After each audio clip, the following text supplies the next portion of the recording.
Hello and thank you for joining us on Talking Europe on France 24. I'm Armen Georgian. Today we're taking a bird's eye view of current events in Europe with Luuk Van Middelaar, a Dutch historian and political theorist and professor of EU law at Leiden University. He's the author of the prize-winning book The Passage to Europe, as well as Alarums and Excursions, and most recently Pandemonium, What the Pandemic Reveals About the EU. Well, he joins me today from his home in Brussels. Luuk Van Middelaar, thank you so much for being on the programme. I would like to start with you as a historian. If you can put your historian's hat on, do you think this is the most challenging moment that the EU or Europe have faced since the end of the Cold War? Yes, I think it is. Obviously, there have been a number of very big economic crises in the past decade. The Eurozone crisis, the pandemic, and now we have an energy crisis, cost of living, etc. All this is part of this new crisis. But fundamentally, the big crisis is the war, right? War in Europe since the 24th of February. And that does remind, as you suggest, the end of the Cold War, 1989. Well, back then it was a moment of joy, the end of the Soviet Union, countries like Poland, the Czech Republic, Eastern Germany, liberating, freeing, joining the West, joining Europe. And now it's a change of era where, again, Europe as we know it, the security structure of the continent as a whole, this whole space between the Atlantic and Russia, has to find a new shape, provided we immediately first, of course, get out of this war, which is still full of its danger. So definitely historic. Do you think, what you're saying almost suggests that Europe has to get back into a Cold War way of thinking, in a sense. But the reality is, when you look at, for example, the loopholes in the sanctions, so you can see European energy companies, they're still able to pay for imports in euros, which are then converted to rubles. Are we seeing basically back to business as usual while the EU says, no, we're not back to business as usual?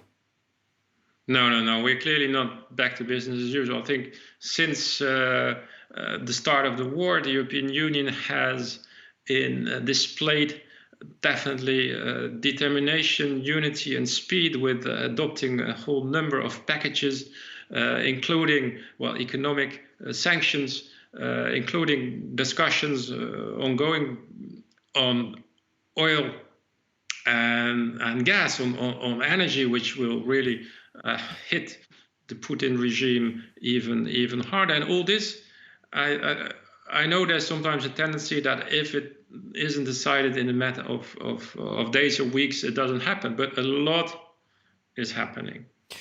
And for certain countries, it means really changing their whole economic view. And take Germany, for instance, which has announced a drastic change of its relationship with Russia, with Ukraine, and it takes a few weeks to implement it. But that's normal if you realize that where Germany was coming from was basically decades of a certain policy vis-a-vis Russia, creating gas dependency as a sign of good neighborhood. So to undo that takes some time, and that is normal.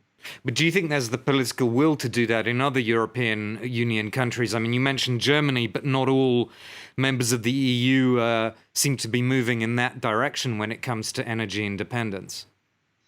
Well, I think there's countries who have legitimate trouble because they depend for 100% or close to on gas.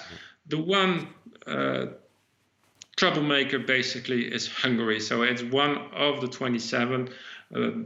Prime Minister Orban is relatively close to President Putin, also in ideological terms, and very dependent for Hungary's energy on Russia. So that is, let's say, an awkward client, an awkward member of the club, but all the others, they are, with some nuances, moving in the same direction. And there is really a watershed in the way borders are hardening, the uncoupling from our European economies from the Russian economy companies who are closing, McDonald's, well, of course, American company, but leaving, German, French industry, car companies leaving Russia, all that is massive. Yeah, I mean, there are obviously things happening gradually, not always that are in the sort of main news of the day. I do want to ask you about Finland and Sweden's attempts to join NATO. Does that make everyone in Europe more secure or less secure? I mean, presumably there'll be a lot more instability in the Baltic space. Well, I think the three Baltic states will be very happy because they are, if you look at the map, they're the most exposed NATO members in a corner out there, half surrounded by Russia. And once Finland and Sweden are part of NATO, they are much safer militarily. It may create some tensions with Russia on that northern border, but overall, I think it will make Europe as a whole stronger. Also, knowing that Finland and Sweden are obviously EU members, they will now, and it will happen, I guess, also become NATO members. It means that there's overlapping membership between the two organizations and therefore less ambiguity. And that is also, I think, better for the overall security situation.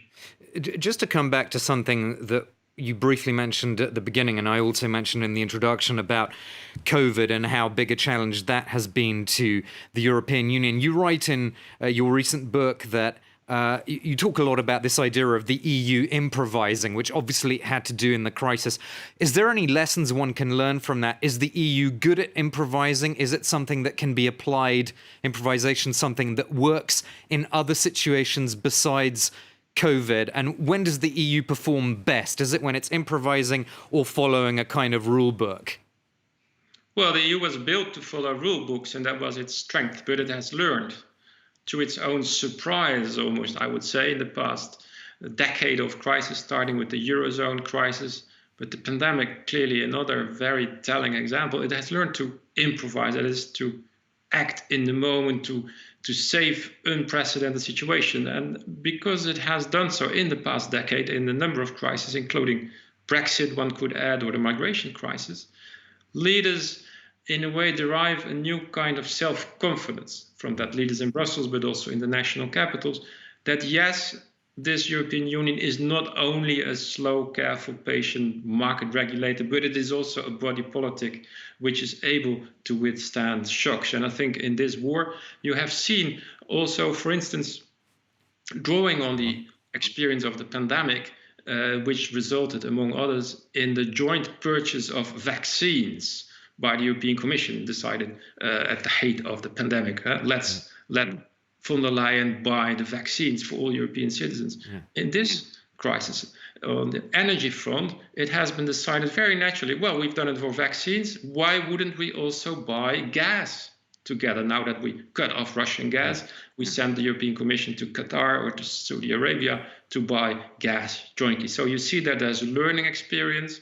There's a new self-confidence based on that decade of improvisation, which comes in handy during this war. Luuk Van Middelaar, we only have about a minute left, so if you could just give me a brief answer, if you can. This idea of sort of creativity that Europe is showing now, as I think you're alluding to there, when it comes to the enlargement of the EU, is that kind of creativity something that can also be applied, do you think? Well, the European enlargement, yes or no, with a country like Ukraine and some of its neighbors, is the big strategic question for the period ahead. And there is a clash of certain views. Some people ask, well, we have to invent new forms. French President Macron said we need a European political community where also those countries, European democratic states, who maybe will one day join the European Union, but cannot do so immediately. It will be maybe a matter of years, if not decades. We have to find another forum, a house, a home for those countries to be part of the political family. I think that is also the kind of creativity needed in this moment to think about such things. Okay. Thank you so much. We'll have to leave it there. Luuk Van Middelaar, Dutch historian and political theorist. Now, before we end the program, it's time for another News Fact Check. And this week we're looking into a false claim about European defence spending. Is it true that Europeans are not meeting their defence spending commitments? During the opening speech of a political conference on the 29th of April 2022, Giorgia Meloni, the president of the Brothers of Italy political party, stridently criticised EU defence policy.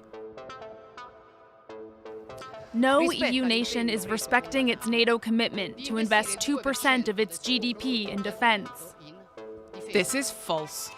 In 2014, the members of NATO and the EU did indeed agree to spend 2% of their GDP on European defence for 10 years, or until 2024.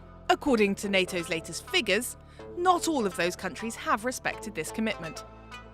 For example, Italian defence spending rose from 1.14% of GDP in 2014 to 1.54% in 2021. However, 6 European countries have stuck to their word. Greece, Poland, Croatia, Estonia, Latvia and Lithuania all spent more than 2% of their GDP on defence. And if we look closely at the figures for 2020, they show that France and Romania equally reached the required 2% of their GDP that year. As for Germany, the country with the biggest GDP in Europe, standing at over 3.5 trillion euros, the new Chancellor Olaf Scholz announced Germany would exceed the 2% spending target from 2022 onwards. After Russia invaded Ukraine, Berlin boosted its defence budget, starting with an extra 100 billion euros to modernise its army. Well, that's all for part one of the programme, but do stay with us. We'll be back in a few moments with our debate from the European Parliament in Brussels.